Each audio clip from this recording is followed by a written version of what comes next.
And we are back. New York Theatre Ballet's mission is to present affordable hour-long ballets for young children, along with small classic masterpieces, as well as contemporary works for adults. Now, our next guest started as a student at NYTB at the age of 7, climbed the ranks to become a principal dancer, now serves as the artistic director.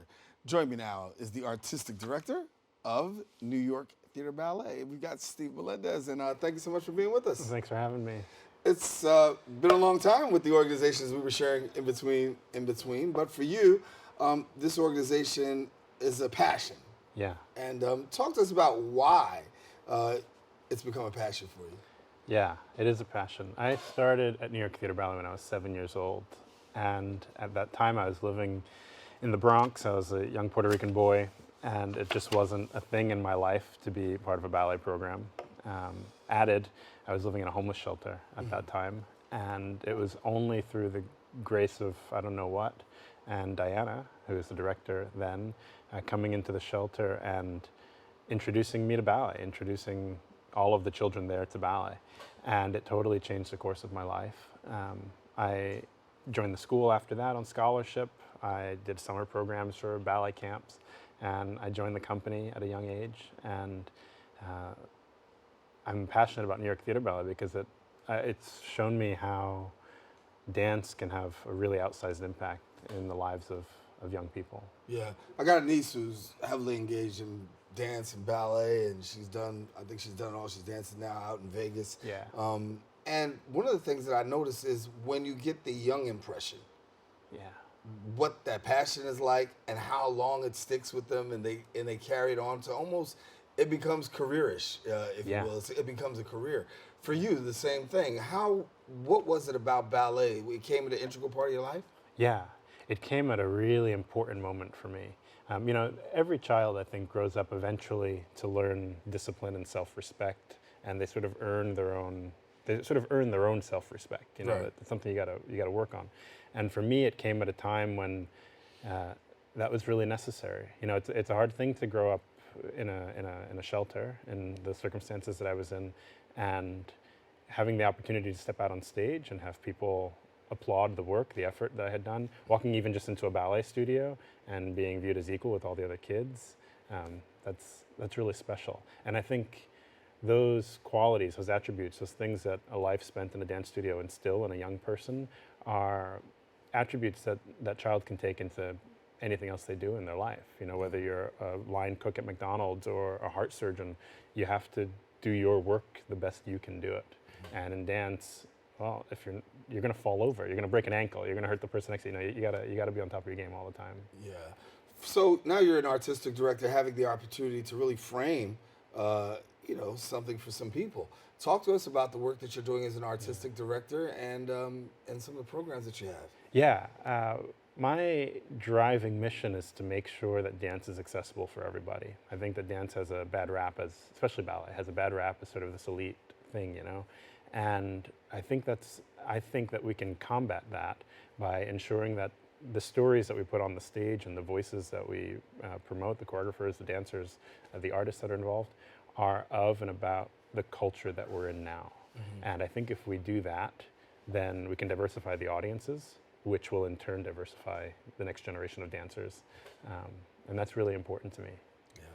For your organization, I know there's also a community service program, not just doing it on the inside, but also taking it on the outside as well. Talk to us about the community service that you do. Well, so this is the LIFT program, right? This is the program that I came from when I was a young kid. That program is still going 30 years later. Diana still goes into the homeless shelters, and she still asks for young kids to come and take ballet classes. And in my role now, I'm looking to expand that program. But I'm looking to expand it in a little bit of a unique way. I think that for a long time, we've been working with young kids. We've been taking them from the shelters or from public schools or from places to change the next generation of dancers. Mm-hmm. But I think that those young kids need to go home to a household, to a culture, to a community where the new part of the world that they're introduced to is recognized and appreciated. And so the way that I'm expanding that program is by offering dance appreciation, dance education programs for what I call new to dance adult audiences. Mm-hmm. So if you're an adult person who's never seen dance before, you should come to New York Theatre Ballet and see a program, because our programs are cultivated for you. Yeah. So your journey has been an amazing one, right? Your work as an artistic director, and then you got NYTB out there. You guys actually had a documentary done about your journey, about the work. You made it to the Tribeca Film Festival. I mean, talk to us about first of all, the documentary. Were you surprised that it made it all the way to Tribeca? I wasn't surprised. The story is incredible. I mean, first of all, the documentary is incredible. It's filmed over 11 years, and it really highlights the work that New York Theatre Ballet has done through the LIFT program. It highlights my journey, my story, and it is a fantastic film. And the reception we've gotten since the Tribeca premiere has been really strong. In fact, next weekend, on Saturday, is the, I think, final opportunity to see the film in New York City at the Nova Frontier Film Festival in Brooklyn at the Billie Holiday Theater.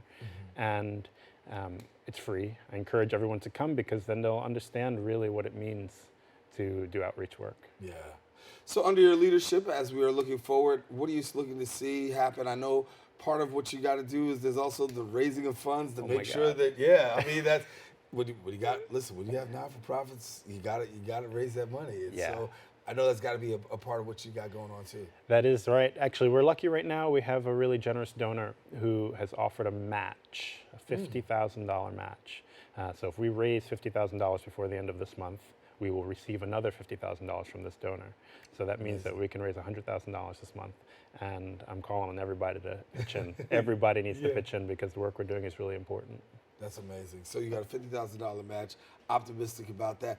On the average, though, talk to us about running that program throughout the course of the year. Yeah, it's pretty expensive. Yeah, it's really expensive. Our budget is just around $1 million, and that means every year we need to raise just about $1 million. And in New York City, you'd think, there's so many wealthy people, so many big corporations that somebody just write a check, they find that in their couch cushion. But the reality is that arts are underfunded in America, certainly in New York even, and every month, every day, every year, we're fighting for raising the money that we need to keep our doors open. Yeah, I ask this oftentimes when I sit in the seat, when I see people from the arts community, because I talk about, when you look at education, one of the first things that get cut in the budget items are sports and arts. However, we know that this makes a huge impact in the lives of people.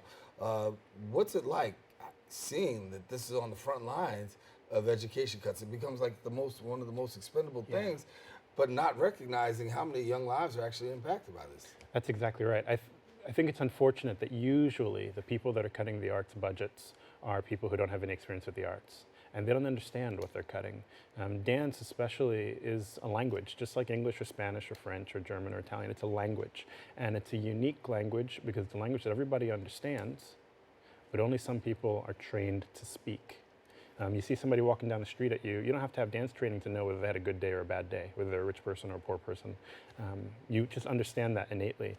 And when we have arts education programs in schools and after-school programs that have arts education programs for young people, we are training our young people to be expressive and to understand the community and the culture within which they live. And that can only possibly create a better, healthier society. Yeah.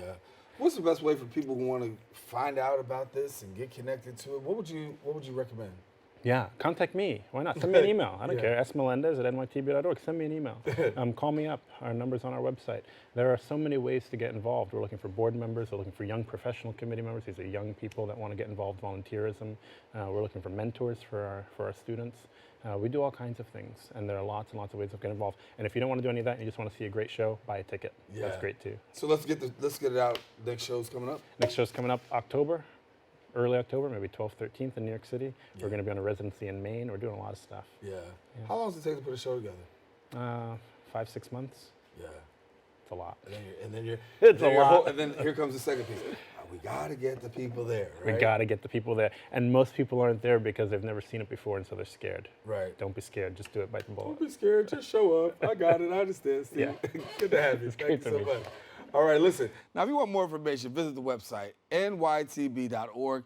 Follow them on Instagram at New York Theatre Ballet. And, yeah, he says $50,000. He needs a $50,000 match to get the other $50,000.